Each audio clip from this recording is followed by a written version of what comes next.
If you're thinking about relocating your video production company to a cooler, better city, you could actually kill your business if you do it wrong. Mailbag episode. I got a comment from Julian in Germany that I think a lot of you might be able to relate to. He runs a small production company with a partner and things are working. They've got solid clients, steady work, and a good base, but they're thinking about moving to a new city about 4 hours away. Better lifestyle, more opportunity, bigger market. The problem is they don't have clients there yet, and it's 2 to 3 times more expensive. So what do you do? Well, I'm gonna break this down for you in this video and talk a little bit about my experience with this and what I think you should be thinking about. And it's really worth pausing. You have clients and you have momentum and you've worked hard to establish a base where you are. So do you really want to blow that up? I saw a meme the other day that talked about how men have this nagging urge to blow up their lives every so often. Fire in the hole! I think there's a kernel of truth there. And there's something to be said for what you have and the roots you've established. But let's get into it. Now, we've never fully relocated Early Light Media to a completely different city. However, I've wanted to do that sometimes. We live in Baltimore. I mean, how cool would it be? I see my friends who have production companies in Boulder, Colorado, or Telluride, or Portland, Oregon, or New York City, LA, Vancouver. I mean, these are places that would be cool to live and look like they could be, there a lot of work there. I do know companies where one partner's in New York, the other's in LA. I know companies where they have one partner in New York and they have a PO box in LA and they call it their LA office. I know a great company called Blue Chalk Media that I really respect, who's done great work and made it work with a creative director based in Portland, Oregon, while the headquarters were in New York. I also know tons of DPs who lived in Baltimore but moved to New York, which is again 4 hours away, and then would come back home for jobs if the jobs were right. So, you know, this isn't some rare scenario. If you do decide to move to the new city, you have to think about seeding the ground before you move and thinking about it as a business decision in which you have control over. You're not just hoping that clients find you. In my video on scaling your company that Julian commented on, I talk about demand comes first and then you build around it. So it's the same concept here. So how do you build demand in the new city before you get there and seed the ground? You don't want to move and hope. You want to prove it and then expand upon it. So let's talk about demand first and location second and talk about what that means. You should already be building relationships in that city before you arrive. That means outreach, meetings, agency connections, freelance work, even small projects.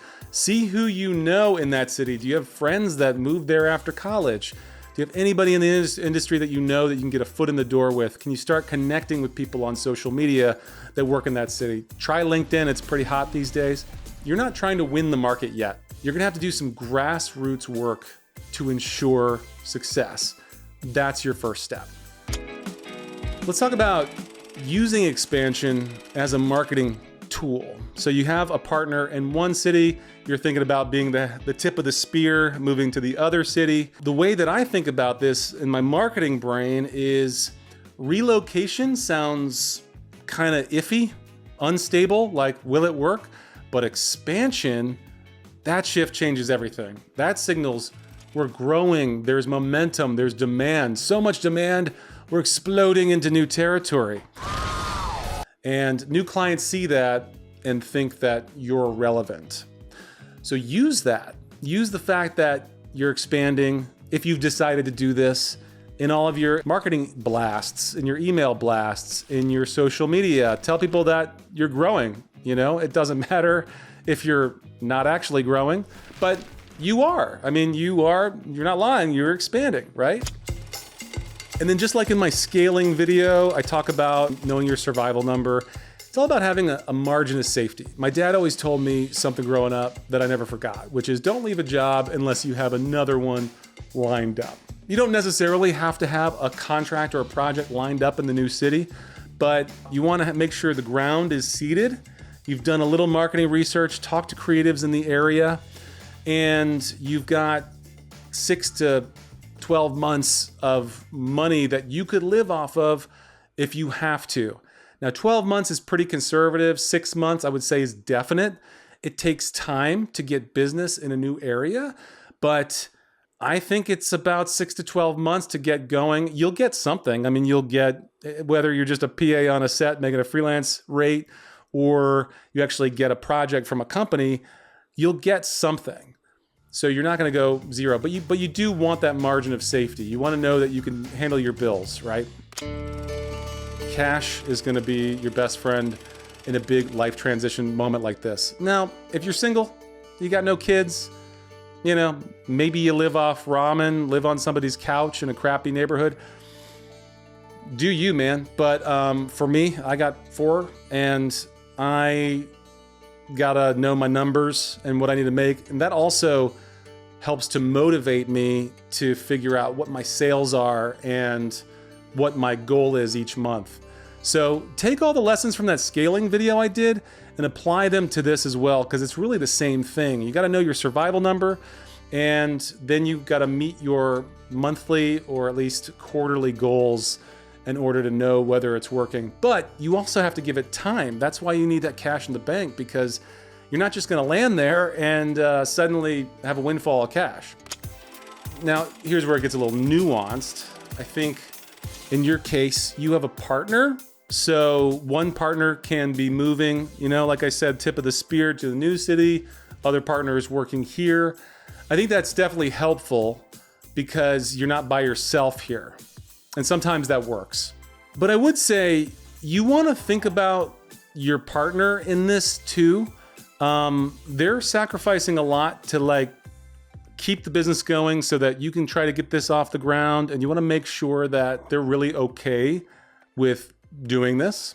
It's a lot to ask. And sometimes, honestly, if one partner wants to move to a new city and one partner doesn't, it might make more sense for one partner to buy the other one out and just go start a new company. Because honestly, you're just basically going to have 2 companies kind of running differently. It's going to be hard to stay united and keep the brand unified across all the projects from 2 different cities. And sometimes it's just easier to start anew and start fresh in the new company. So that could be a consideration for you as well.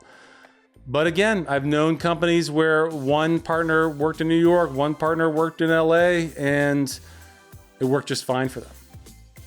So a lot of it is down to how you feel personally. Before I finish this up, I have a couple other insights I'd like to share. One is that if you build a really strong brand, then location matters less. If you are the company that does the most incredible documentaries, if you're the director who does incredible car commercials or whatever, if you're the person who kills it in your lane, people will travel you out. They'll fly you around to do stuff, and it matters less. If you are relying on location for business, which honestly, you need a little bit of both, and that's kind of how Early Light Media has operated, then location matters more. So think of it this way. If I'm typing in Google, I need video production services near me, then you're relying on location. But if you're really good at what you do, the cream rises to the top. So that's just something to consider. And then lastly, the grass isn't always greener. I would say Baltimore, I love it. It's known as Charm City. It's not known as Cool City. It's not, some beautiful mountain town. It's Charm City. It's a great place to live and work. And we've thought about all kinds of different options for our company over the last 13 years or whatever. In the end, we love what we've built. We love the small community here. We love the filmmakers here. We love the gritty kind of environment. And we have a base and we have roots here. And I know lots of friends who've moved to New York, lured in by its mystique and its grand, cityscape facade. But it is so expensive to live in New York, and it's so oversaturated with filmmaker people. And it's, in a lot of ways, it's cliquey and it's just harder to break into. Now, that's not to say once you break in, you're not doing really well, but there's something to be said for sticking where you're at. And here's a pretty simple path going forward with some practical tips. If I were doing this from scratch, here's how I think about it. I would start building relationships now. I would make trips to the city regularly. 4 hours isn't that big a deal. Like I said, Baltimore is about 4 hours from New York. We're up there pretty regularly.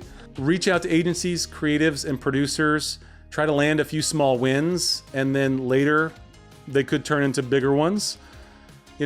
Work LinkedIn. LinkedIn actually has geographic settings where you can find marketing agencies in certain cities and start reaching out to them. Here's the cool thing about what we do. Video production isn't going anywhere. Yeah, there's AI and there's all these things and whatever, but ultimately this is established now. This is a thing that every city has, and if you move to the city, you're gonna find one way or the other to make it work. And if you want to do this, do it, man. You got it. I would just say that don't blow up your life unnecessarily.